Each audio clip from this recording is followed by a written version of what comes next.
Bueno, vamos a hacer algunas cuentecillas ya, algunas ecuaciones, tampoco muchas, ¿eh? Voy a empezar escribiendo el primer principio de la termodinámica, de acuerdo.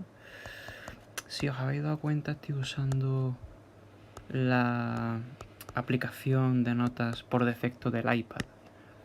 Espero que no os incomode. ¿Qué es lo que dice el primer principio? Bueno, voy a considerar un sistema termodinámico particularmente sencillo, que tiene muy pocas variables, de manera que su primer principio se enuncia de la siguiente forma. El diferencial de energía interna ha de ser igual, y voy a restringirme a procesos que, además de ser cuasi estáticos, son reversibles, de forma que el calor se puede expresar tal cual como T por diferencial de S, ¿vale? Y además añado un término de presión, P por dV, y con esto será suficiente para ilustrar o motivar la geometría que voy a introducir poco a poco en este vídeo. Que mi sistema está caracterizado solamente por 5 parámetros termodinámicos. La energía interna, ¿vale? Los voy a escribir aquí aparte. La energía interna, la entropía, la temperatura, la presión y el volumen, ¿vale? Podemos entender que, dado que estoy trabajando con formas diferenciales, ¿no? Tengo una forma diferencial que es el diferencial de U, tengo el diferencial de S, el diferencial de V. Estas han de estar definidas sobre un cierto espacio, sobre una cierta variedad diferenciable. Con lo cual, puedo entender que estos parámetros, en definitiva, son las coordenadas de una cierta variedad diferenciable de 5 dimensiones.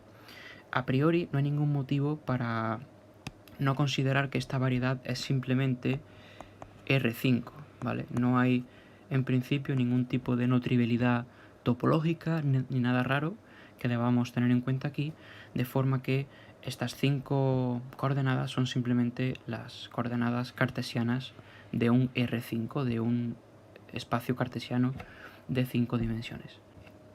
Voy a hacer una manipulación en la ecuación del primer principio de la termo, que es ni más ni menos que pasar todo a un miembro. Voy a pasar lo que está en el miembro derecho al izquierdo, restando, de manera que me queda diferencial de U menos T por diferencial de S más P por diferencial de V igual a 0.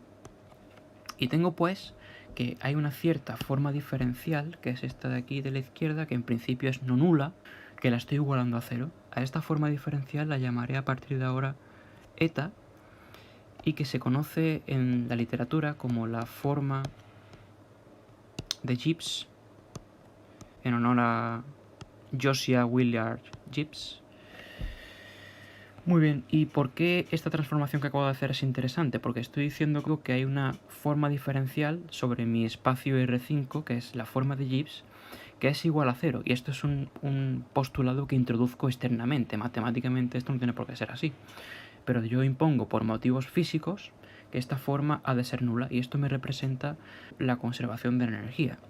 Muy bien, pues voy a efectuar unas operaciones con esta forma de Gibbs, unas operaciones que aparentemente no tienen gran sentido ni gran interés, luego veremos por qué las hago. Voy a empezar calculando la derivada exterior de eta. Como eta es una 1 forma, su derivada exterior es una 2 forma.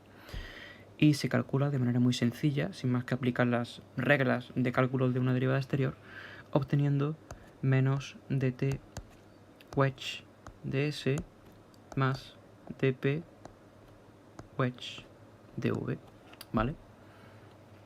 A continuación voy a obtener eta wedge de eta. Me podríais decir, ¿por qué no calculas eta por deta? Bueno, porque el producto exterior de una formas es antisimétrico. Eta por eta me dará 0. Con lo cual el siguiente producto a considerar es eta por diferencial de eta. Y este me da lo siguiente. De nuevo, aplicando las reglas de cálculo habituales, tenemos menos diferencial de U por dt por ds más diferencial de U. Este cálculo es bastante aburrido, debo decir, no tiene ninguna gracia. Y luego tendremos menos la temperatura por ds por dp por dv menos la presión por dv por dt y por ds. Vale, el siguiente que podemos hacer, el siguiente producto, es de eta por sí mismo. Este, sin embargo, no tiene por qué ser cero porque el producto exterior de dos formas no es antisimétrico. ¿De acuerdo? Importante este comentario. Si uno efectúa el cálculo, no lo voy a hacer de forma desarrollada, acaba encontrando 2 por dp por dv por dt y por ds. Y por último, vamos a calcular, y este es el más importante de todos, eta por deta al cuadrado. Con deta al cuadrado lo que quiero decir es deta por deta, ¿de acuerdo? Y haciendo esto, obtenemos el siguiente resultado, menos 2 por du por dp por dv por dt y por ds. Y como digo, este es el resultado más importante porque este producto contiene todos los posibles factores, contiene los 5 diferenciales básicos, digamos, de mi estructura matemática, de forma que si yo quisiera construir un producto más complejo aún multiplicando esto por eta o por deta, voy a encontrar 0 siempre porque tendré dos diferenciales repetidos, lo cual me va a dar 0 al hacer el producto exterior. O sea que hemos encontrado que eta por deta al cuadrado es distinto de 0, ¿vale? Este es el resultado importante que voy a remarcar. Sin embargo, cualquier otro producto de orden superior me va a dar 0. De hecho, el eta por deta al cuadrado es tal cual una forma de volumen sobre R5. Si yo tengo una unoforma que cumple esta propiedad, en dimensión 5 en concreto, se dice que eta es una unoforma de contacto. Una unoforma de contacto es una unoforma que cumple esta condición, que eta por deta al cuadrado tiene que ser distinto de 0. Esto parece una condición absolutamente aleatoria, así a primera vista, pero veremos que tiene un sentido, tiene un gran significado desde un punto de vista matemático. Partiendo únicamente de consideraciones físicas, de la termodinámica del equilibrio y del primer principio, vemos que resulta una estructura matemática un tanto singular, y es que tengo una variedad diferenciable, en este caso R5, que además está dotada de una estructura de contacto, que a este nivel quiere decir simplemente que tenemos una unoforma de contacto, que es esta eta, esta forma de Gibbs. Estamos pues diciendo que la termodinámica del equilibrio, al menos en lo que respecta al primer principio, se reduce matemáticamente a una estructura de contacto particular que es la que induce esta unoforma de Gibbs. Ahora bien, la cosa va más allá porque resulta que hay un teorema que me dice que al menos localmente todas las unoformas de contacto son en realidad equivalentes. Este resultado tan importante es el llamado teorema de Darboux o de Darboux, si lo queremos pronunciar mal. Lo que me dice es lo que sigue. Yo tengo una cierta variedad diferenciable, M, que está dotada de una forma de contacto eta. Y voy a suponer, para que sea el caso que estamos analizando aquí, que la dimensión de M sea 5. Sea cual sea esta unoforma eta, siempre existen unas coordenadas, ¿vale? Una carta coordenada, unas coordenadas sobre M, que llamaré U, S, T, P y V, tales que en ese entorno coordenado eta se expresa como du menos TDS más PDV. O sea, que independientemente de cuál sea la forma de contacto, sea en principio la forma de Gibbs o sea otra, siempre y cuando cumpla la condición de forma de contacto, yo puedo encontrar en cada entorno, en cada región, unas coordenadas en las cuales esa forma de contacto se expresa como la forma de Gibbs. Así que la termodinámica coincide en este sentido con la geometría de contacto. No es que la geometría de contacto sea algo más general y la termodinámica sea un caso particular, no, es que son, por así decirlo, son lo mismo matemáticamente. Ya empezamos a vislumbrar la estructura geométrica que está debajo de la termodinámica, que antes veíamos un poco desordenada, ¿no? Sin embargo, de momento esto parece muy abstracto, ¿no? Tenemos que hacer contacto con los verdaderos sistemas termodinámicos con los que acostumbramos a trabajar en supuestos prácticos, ¿no? Hasta ahora yo he considerado que las coordenadas de mi espacio termodinámico, ¿vale? Ese R5 que decíamos estaba parametrizado por esas coordenadas USTPV, yo las estaba tomando y deben ser, a nivel de la variedad diferenciable, coordenadas puramente independientes. Sin embargo, todos sabemos que para trabajar con un sistema concreto hemos de dar unas relaciones entre estas coordenadas, unas ligaduras entre las coordenadas, que es lo que llamamos ecuaciones de estado, que es lo que me define a fin de cuentas un sistema concreto. Por ejemplo, si yo considero el caso del gas ideal, nuestro sistema favorito, el gas ideal se ha definido generalmente por medio de dos ecuaciones de estado, que son, por una parte, la odiada y también querida ecuación P por V igual a nRT. Destacamos que aquí la n, esta n es una constante, porque no estamos considerando que el número de partículas pueda variar, ¿ok? Así que esto de aquí es más generalmente una relación entre tres de las variables termodinámicas, presión, volumen y temperatura, que podemos decir que es una ecuación que me da P como una función de la temperatura y el volumen, por ejemplo, ¿no? Y además también tenemos que suministrar una ecuación, si la anterior la llamamos generalmente la ecuación térmica de estado, también debemos dar una ecuación energética de estado que me proporciona U como una función de otros dos parámetros termodinámicos, y que es algo así para un gas ideal como una constante, que aquí no voy a indicar cuánto vale, multiplicada por la temperatura. Esto me da más generalmente U como una función de la temperatura y el volumen, aunque en este caso el volumen está ausente. La energía interna no depende del volumen en el caso de un gas ideal, es la propiedad particular que tiene. Si yo ahora cojo estas dos ecuaciones y impongo que se cumpla a sí mismo el primer principio, ¿vale?, que ha de cumplirse siempre para sistemas en equilibrio, tengo una ecuación adicional, una tercera ecuación, de la cual puedo despejar la entropía S como una función de T y V. ¿Ok? Por tanto, el gas ideal queda determinado por tres ecuaciones que me ligan las variables termodinámicas entre sí. ¿Cómo se interpreta esto geométricamente? ¿Qué es lo que estoy haciendo? Podemos imaginar que este espacio R5 de parámetros termodinámicos pues es, como siempre, un espacio cartesiano. Dibujamos nuestros ejes. Bien, este eje puede ser, por ejemplo, la energía interna, este puede ser la entropía y este puede ser la temperatura. Y me faltarían por dibujar dos ejes más, pero no puedo hacerlo porque no sabemos concebir un mundo que tenga más de 3 dimensiones espaciales.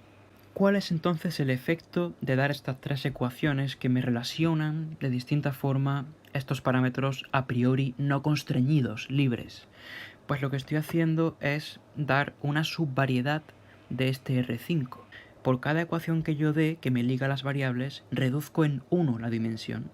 Como tengo tres ecuaciones a priori independientes, lo que obtendré será una subvariedad de dimensión 2. Pues si tenía 5 inicialmente y doy tres ecuaciones, 5 menos 3, me quedan 2 dimensiones libres.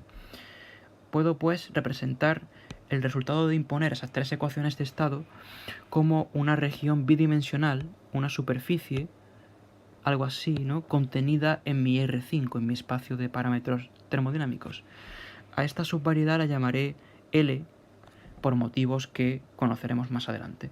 El espacio de parámetros termodinámicos sin constreñir es en principio R5. Estas subvariedades, que son las que me interesan realmente porque me definen los sistemas termodinámicos con los que voy a trabajar, podrían en principio ser subvariedades muy complejas, que no tienen por qué ser algo así como un R2, puede ser otro tipo de geometría, ¿no?, o incluso otro tipo de topología.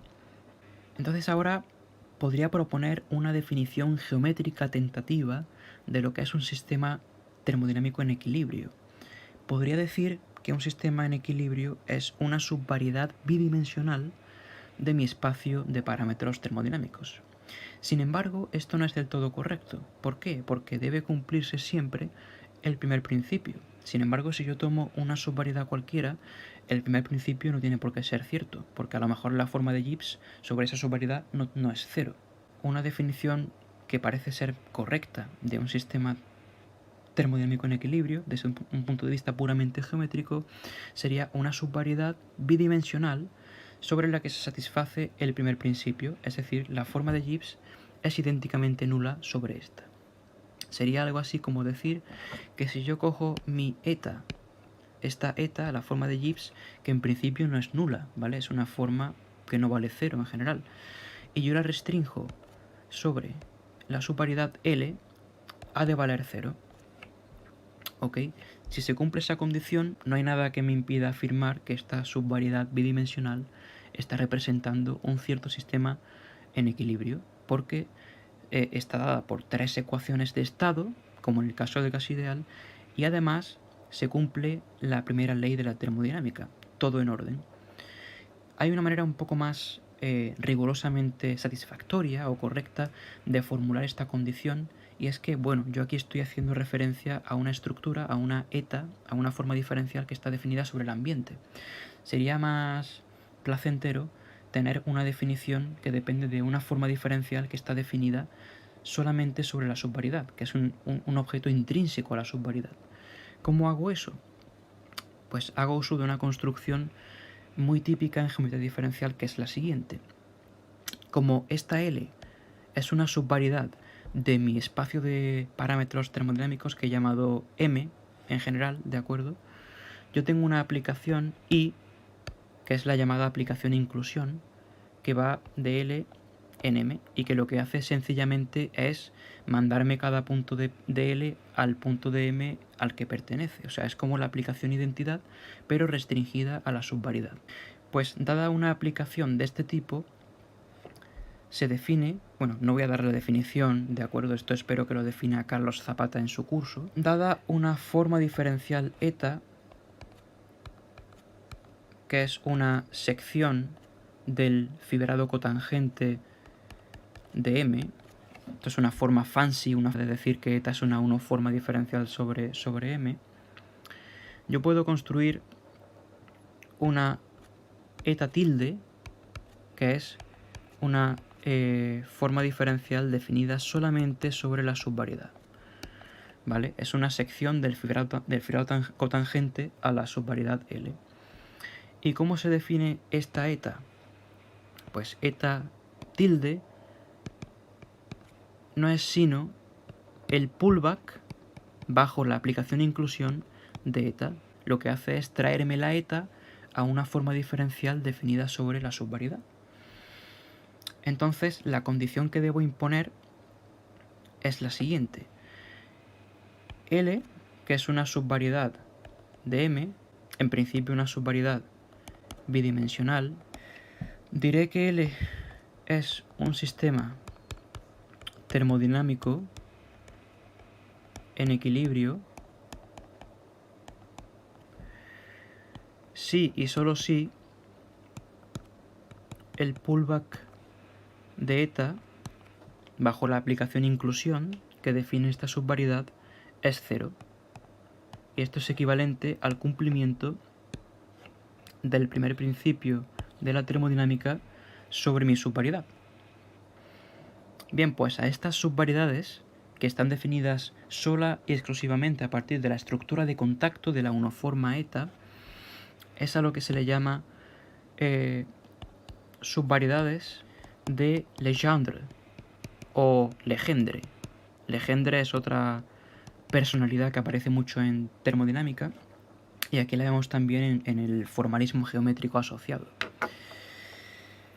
Así que los sistemas termodinámicos en equilibrio se corresponden idénticamente con las subvariedades de Legendre que me define esta estructura de contacto.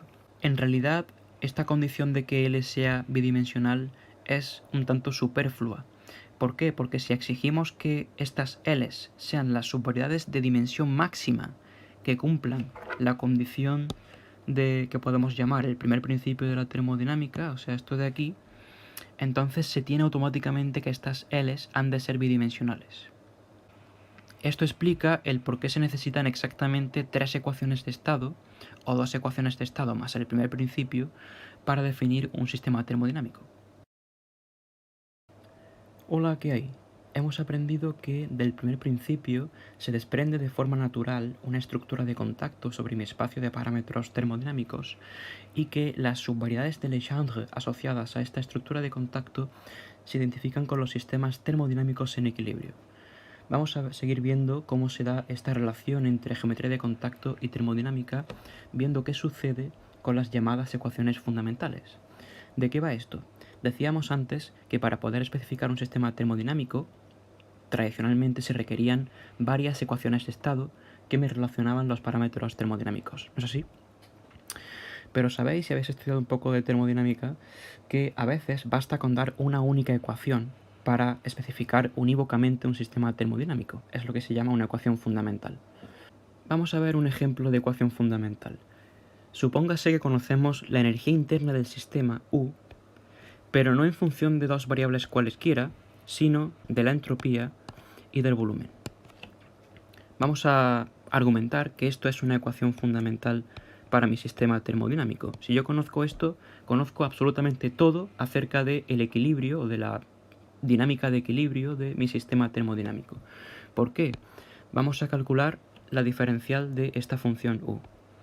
Por definición, diferencial de u se calcula como la parcial de u con respecto de s, manteniendo v constante, multiplicada por ds, más la parcial de u con respecto de v,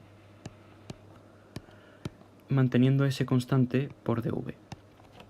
Esta es la definición general de diferencial de una función, pero es que además sabemos que ha de verificarse el primer principio, que me dice que la diferencial de u tiene un valor concreto, ¿no? Tiene que ser igual para un proceso cuasi estático reversible a t por diferencial de s menos p por diferencial de v. Como estas dos expresiones han de ser verdaderas simultáneamente, deducimos, comparando los coeficientes, que la temperatura del sistema ha de coincidir con la parcial de u con respecto de s y que la presión tiene que venir dada por menos la parcial de u con respecto de v. Por ende, el conocimiento simultáneo de la energía interna en función de S y V y del primer principio me está brindando dos ecuaciones de estado adicionales e independientes. Y eso hace que mi sistema termodinámico quede fijado de manera única. La energía interna, no obstante, no es la ecuación fundamental, es solamente una de varias ecuaciones fundamentales que pueden caracterizar a un mismo sistema. En efecto, existen varias funciones conocidas en la jerga como potenciales termodinámicos, que también me dan ecuaciones fundamentales cuando se expresan en términos de sus llamadas variables naturales. Estas son, o al menos algunas de las más conocidas, son la entalpía, H, que se obtiene como la energía interna más P por V. Tenemos también la función de Gibbs, G, que es la entalpía menos T por S. Y conocemos además la función de Helmholtz, que viene dada por la energía interna menos T por S. Esto junto con U son los potenciales termodinámicos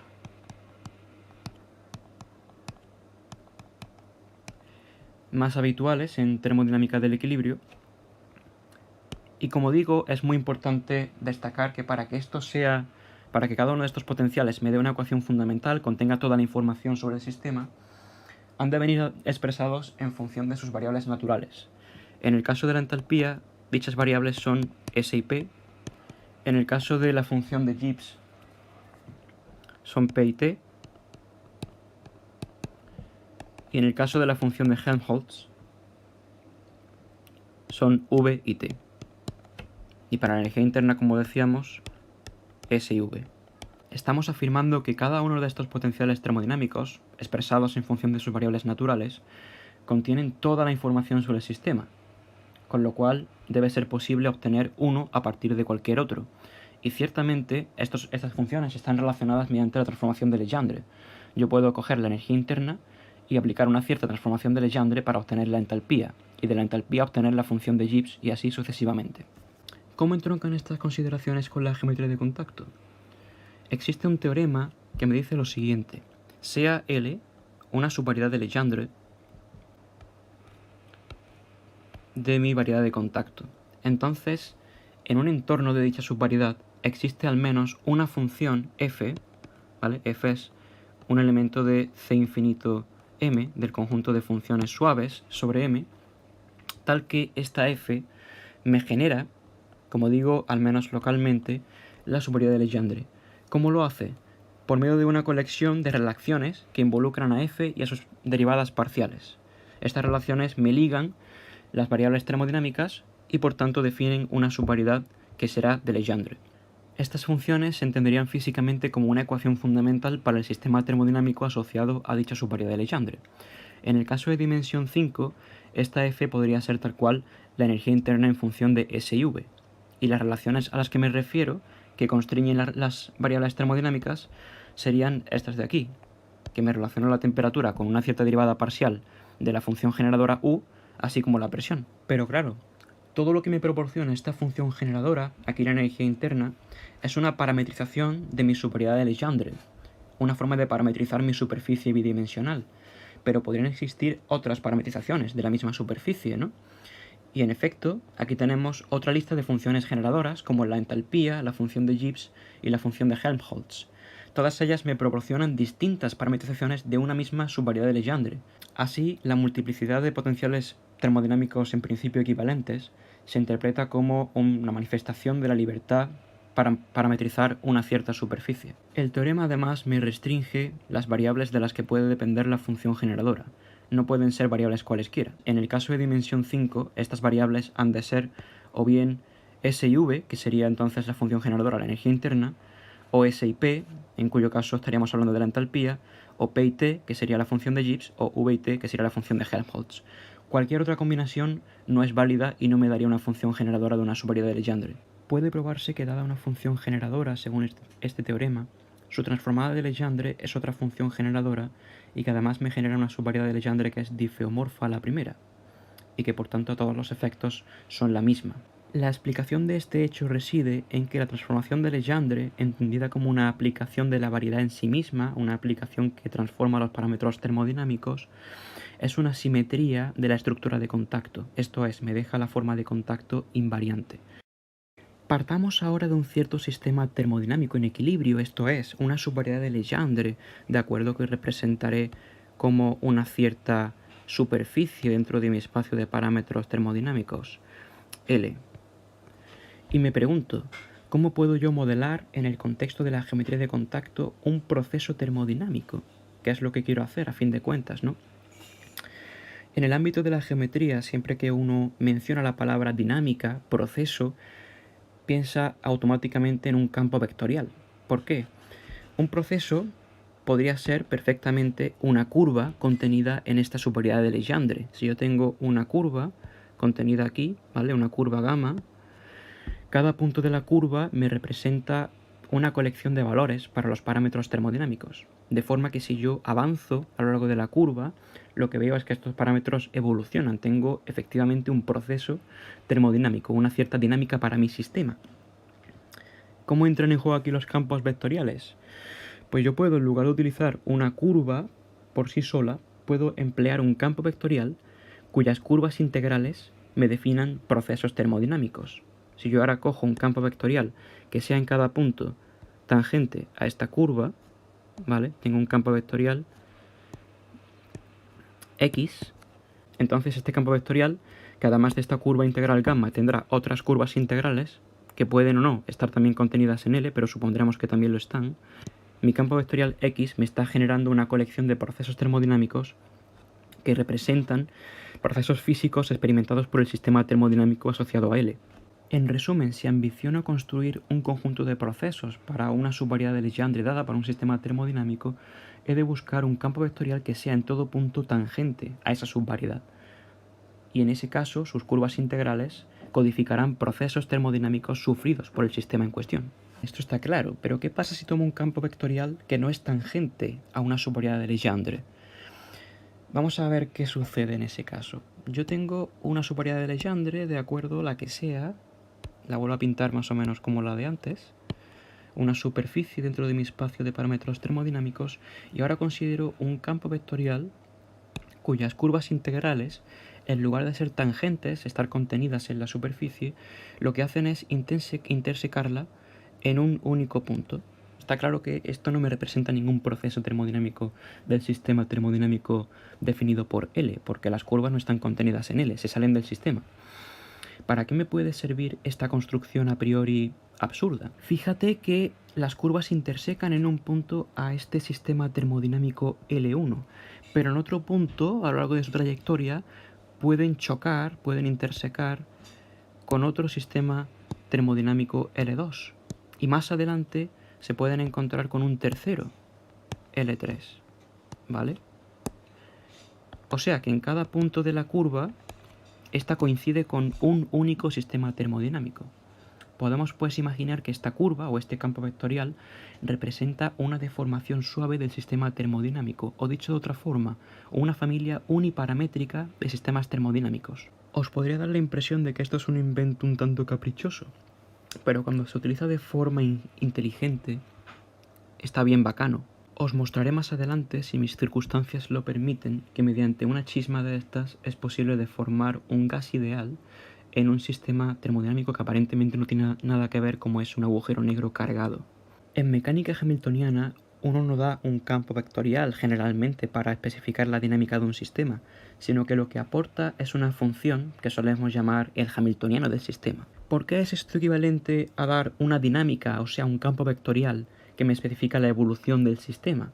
Porque hay una estructura matemática de fondo en mecánica hamiltoniana, que es la estructura simpléctica, que a cada función hamiltoniana le asocia un campo vectorial hamiltoniano, y este es el que realmente me establece la dinámica del sistema. Pues bien, en el mundo de la geometría de contacto o de la termodinámica del equilibrio, hay una construcción totalmente análoga que a cada función hamiltoniana, entre comillas, y digo entre comillas porque aquí ya no se interpreta igual que en mecánica clásica, ya no es una energía, ni siquiera tiene por qué conservarse a lo largo del proceso. Pero el caso es que tenemos una función h, vamos a escribirlo por aquí. Yo doy una función h, una suerte de hamiltoniano, ¿vale? Que también es una función suave sobre mi espacio de parámetros termodinámicos, y hay una asignación que se hace por medio de la estructura de contacto que mapea esto de manera unívoca a un campo vectorial hamiltoniano de contacto. Y este puede o puede que no me defina unos procesos con respecto a un cierto sistema termodinámico. Lo hará siempre y cuando el campo hamiltoniano sea tangente a la superioridad de Legendre asociada. Probaremos más adelante que este campo vectorial hamiltoniano es tangente a la superioridad de Legendre si y solo si la función hamiltoniana se anula idénticamente sobre esta superioridad, lo cual es un poco extraño porque no sabemos qué sentido físico tiene que h sea cero en todo mi sistema termodinámico. Pero bueno, así se demuestra matemáticamente. Y así concluye esta primera sección motivacional, en la que espero haberos convencido del interés que tiene el estudio de la geometría de contacto como un vehículo para entender mejor la termodinámica del equilibrio. Próximamente me dedicaré a fundamentar un poco más los conceptos y resultados a los que he ido aludiendo según he ido presentando la relación entre geometría de contacto y termodinámica.